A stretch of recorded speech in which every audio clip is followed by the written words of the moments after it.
이제는 통화 한 번도 조심스러워집니다. 자식이 어릴 땐 전화도 자주 하고 시도 때도 없이 엄마 아빠를 찾곤 했습니다. 하지만 자식이 어른이 되고 나면 통화 한 번 하는 것도 눈치를 보게 됩니다. 혹시 내가 말 실수하지 않을까? 괜히 잔소리처럼 들리진 않을까? 그래서 자식이 피하지는 않을까? 부모는 말 한마디 꺼내기도 조심스러워집니다. 사랑해서 걱정했고 응원하고 싶어서 물었을 뿐인데 자식은 피곤하다는 듯 짧게 대답하고 맙니다. 그럴 땐 마음이 참 서운하고 아프지요. 내가 뭘 그렇게 잘못했을까? 이제는 통화 한 번에도 지혜가 필요한 나이가 되었습니다. 뭐 하고 지내니? 대신 많이 바빴지? 라고 물어보는 부모의 지혜. 전화를 걸자마자 어디야? 오늘은 뭐 했어? 회사 일이 그렇게 바빠? 이렇게 물어본 적 아마 많으실 겁니다. 당신은 정말 궁금했을 뿐이지만 수화기 너머의 자식은 그 순간 한숨을 삼켰을지도 모릅니다. 자식을 사랑해서 가깝게 지내고 싶어서 뭐 하고 지냈니? 요즘은 어때? 하고 묻는 건 너무도 자연스럽고 당연한 일입니다. 하지만 그 질문 하나가 자식에게는 때론 피곤함, 부담, 심지어 회피로 이어지기도 합니다. 엄마랑 통화하면 자꾸 뭐 했냐고 물어봐서 귀찮아. 어떻게 설명해야 하는지 모르겠어. 그냥 대충 넘겨. 이런 말을 자식이 친구들에게 하고 있을지도 모른다는 걸 부모는 꿈에도 모릅니다. 한 어머니의 이야기입니다. 직장을 다니는 딸이 있었고 매일 늦게 퇴근한다는 걸 알면서도 매일 저녁 8시가 되면 전화를 걸었습니다. 퇴근했니? 오늘은 뭐 먹었어? 팀장한테 혼난 건 아니고 어머니는 걱정이 되어서 딸의 하루가 궁금해서 물었던 것들이지만 어느 날 딸이 이렇게 말했습니다. 엄마, 제발 하루에 한 번만 물어. 회사 다니는 것도 힘든데 엄마한테까지 보고하는 것 같아서 더 지쳐. 그 말을 듣고 어머니는 며칠을 멍하게 지냈다고 합니다. 난 그냥 너랑 얘기하고 싶었을 뿐인데 그 말이 목구멍까지 올라오다가 그냥 꿀꺽 삼켰다고요. 자식은 어릴 땐 보고 싶다고 말합니다. 하지만 나이가 들수록 그 말 대신 피하고 싶다고 느끼는 순간들이 생깁니다. 그리고 그 차이는 말의 방향성에서 시작됩니다. 심리학자 버지니아 세터는 이렇게 말했습니다. 진심 어린 대화는 정보를 묻는 질문보다 마음을 열게 하는 문장에서 시작된다. 요즘 바쁘지? 많이 힘들겠다. 오늘 하루. 그래도 잘 견뎠네. 이런 말은 묻지 않지만 상대를 말하게 만듭니다. 자식은 답해야 한다는 느낌이 아니라 공감받았다는 느낌을 받게 되죠. 우리는 자주 실수합니다. 관심이 질문이 되어버리고 대화가 신문처럼 들릴 때가 있습니다. 어떤 아들은 말했습니다. 엄마한테 전화 오면 제일 먼저 드는 생각이 내가 뭘 잘못했나? 예요. 그 말에 어머니는 큰 충격을 받았다고 합니다. 그게 무슨 말이야? 엄마가 너 혼내려고 전화하는 것도 아닌데. 하지만 아들은 이렇게 말했죠. 엄마는 늘 나를 확인하려 하잖아요. 그냥 내가 어떻게 지냈는지보다 내가 뭘 했는지가 더 궁금한 사람 같아요. 여기서 중요한 건 부모의 말이 자식에게 어떻게 들리느냐입니다. 프랑스 작가 앙드레 모루아는 이렇게 말했습니다. 사람은 자신이 들은 말을 기억하는 것이 아니라 그 말이 자신에게 어떻게 느껴졌는지를 기억한다. 너 요즘 뭐 하니?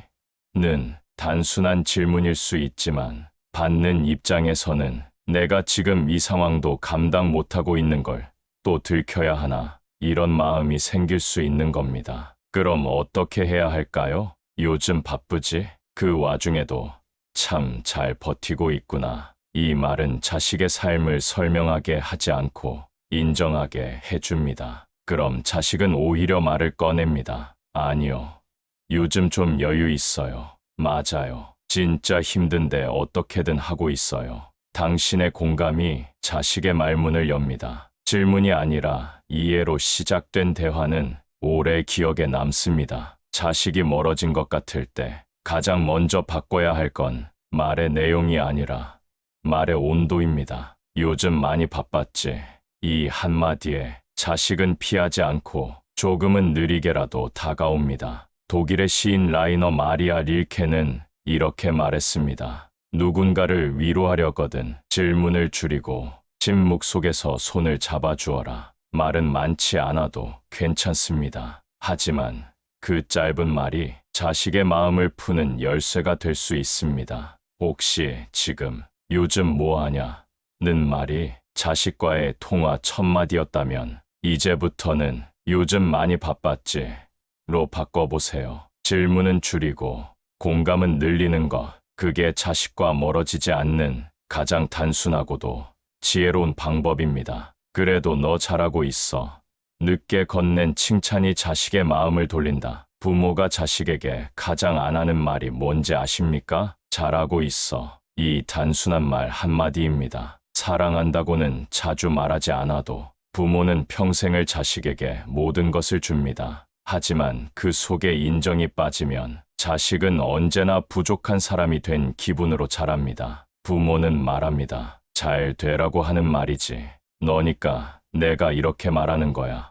하지만 자식의 마음엔 그 말이 자꾸 난 지금도 부족한가 보다로 들립니다. 한 어머니의 이야기입니다. 아들은 대학을 졸업하고 중소기업에 들어갔습니다. 대기업은 아니었지만 첫 월급으로 부모에게 저녁을 사고 싶다며 비싼 고깃집에 예약을 했습니다. 하지만 고기를 먹으며 어머니는 이렇게 말했습니다. 여긴 너무 비싼 데 아니냐. 그래도 는 대기업 들어갔던데. 너도 좀 더 욕심을 냈으면. 아들은 말없이 웃었고 계산까지 다 하고 나서는 엄마는 내가 뭘 해도 부족하다고 생각하잖아. 짧게 한마디만 남기고 일어났습니다. 그날 어머니는 식탁에 차려놓은 고기보다 아들의 표정이 더 기억에 남았다고 합니다. 자식은 부모의 인정이 세상 누구보다 간절합니다. 하지만 부모는 자식이 잘하고 있을 때 말을 아낍니다. 지금 칭찬하면 안주할까봐 더 올라가야 하니까 좀 더 독하게 해야지. 그러다 결국 칭찬할 타이밍을 놓칩니다. 그 공백이 쌓이면 자식은 부모의 말에서 기대가 아닌 압박만 느낍니다. 미국 작가 마야 안젤루는 말했습니다. 사람은 당신이 한 말을 잊을 수 있지만 당신의 말이 자신을 어떻게 느끼게 했는지는 절대 잊지 않는다. 부모가 자식에게 그래도 넌 잘하고 있어. 이 말을 한 번도 하지 않았다면 자식은 언제나 불합격 통보를 받고 있는 것처럼 느낍니다. 어떤 딸은 말했습니다. 엄마는 나를 한 번도 칭찬한 적이 없어. 시험을 잘 봐도 회사에서 인정받아도 항상 이제 시작이야.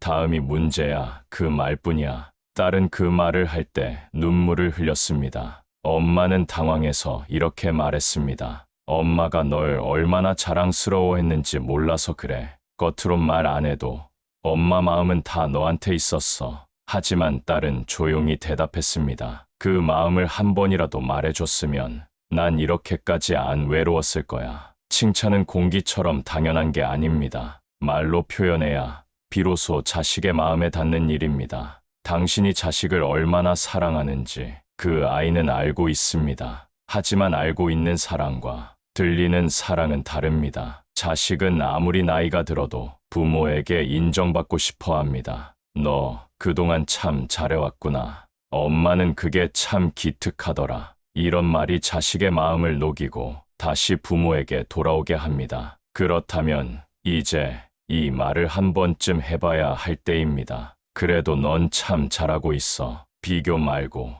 걱정 말고, 기대보다 지금 있는 모습 그대로 인정하는 말. 내가 여기까지 온 것만으로도 엄마는 너무 대견하다. 이 말은 당신이 말하지 못한 지난 수년의 사랑을 모두 담아낼 수 있는 단 하나의 문장입니다. 자식은 칭찬에 목말라 하면서도 자존심 때문에 먼저 말하지 못합니다. 그래서 부모가 먼저 꺼내야 합니다. 무겁지 않게, 부담스럽지 않게. 요즘 너 보니까 진짜 기특하더라. 그렇게 꾸준히 일하는 거 쉬운 일 아니지.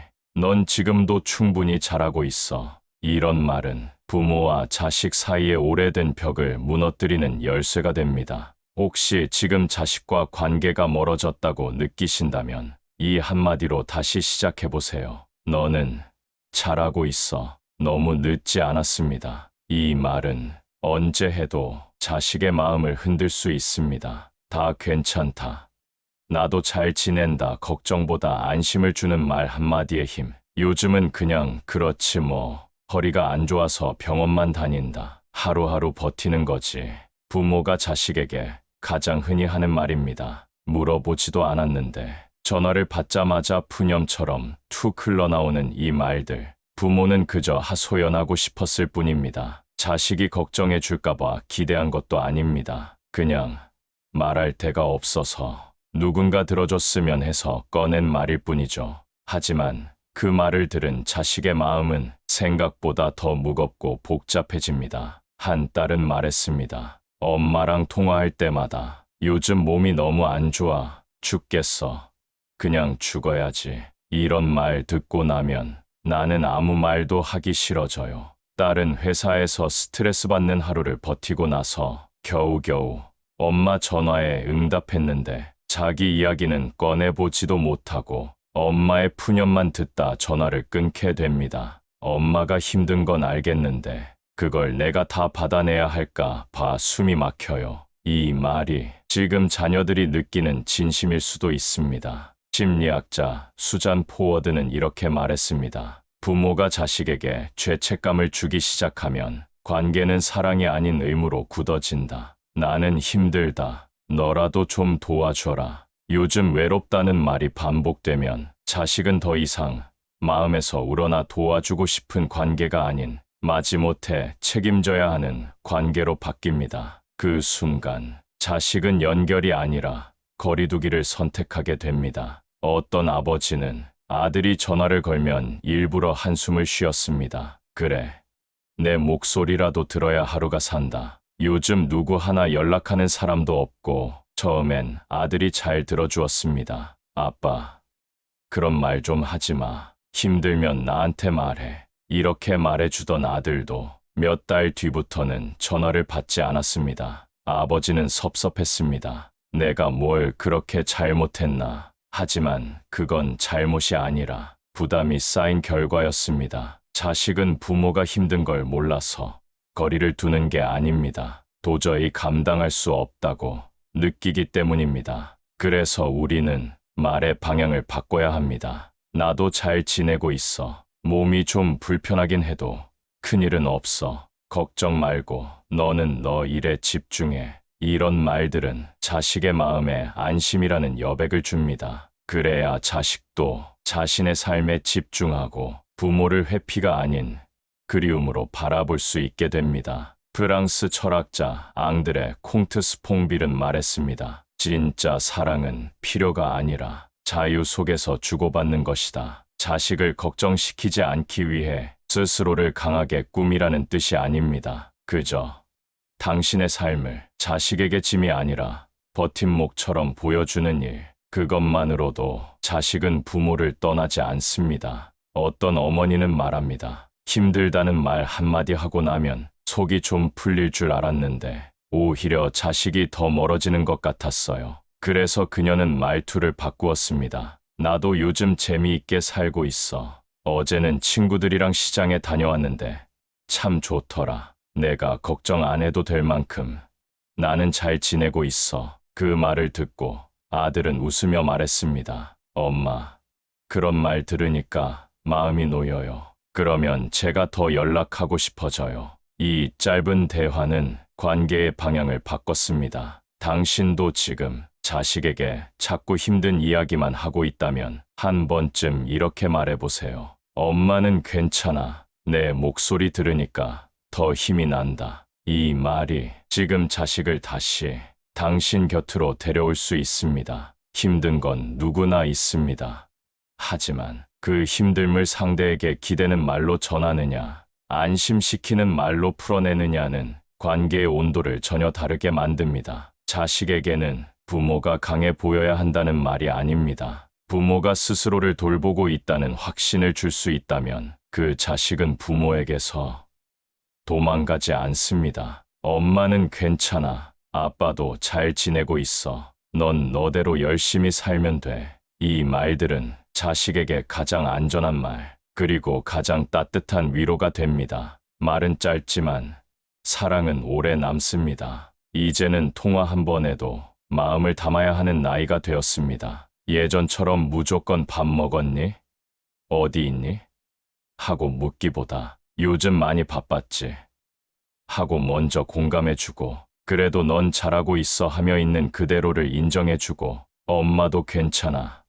나도 잘 지낸다는 말로 자식에게 부담 대신 안심을 건네는 것. 이 세 가지 말은 어쩌면 평생 한 번도 해보지 못했던 말일지도 모릅니다. 하지만 지금부터 시작해도 절대 늦지 않았습니다. 말은 짧지만 그 안에 담긴 따뜻함은 자식의 마음속에 오래 남습니다. 사랑은 결국 함께 잘 지내고 싶은 마음을 조금 더 부드럽게 표현하는 것에서부터 시작됩니다.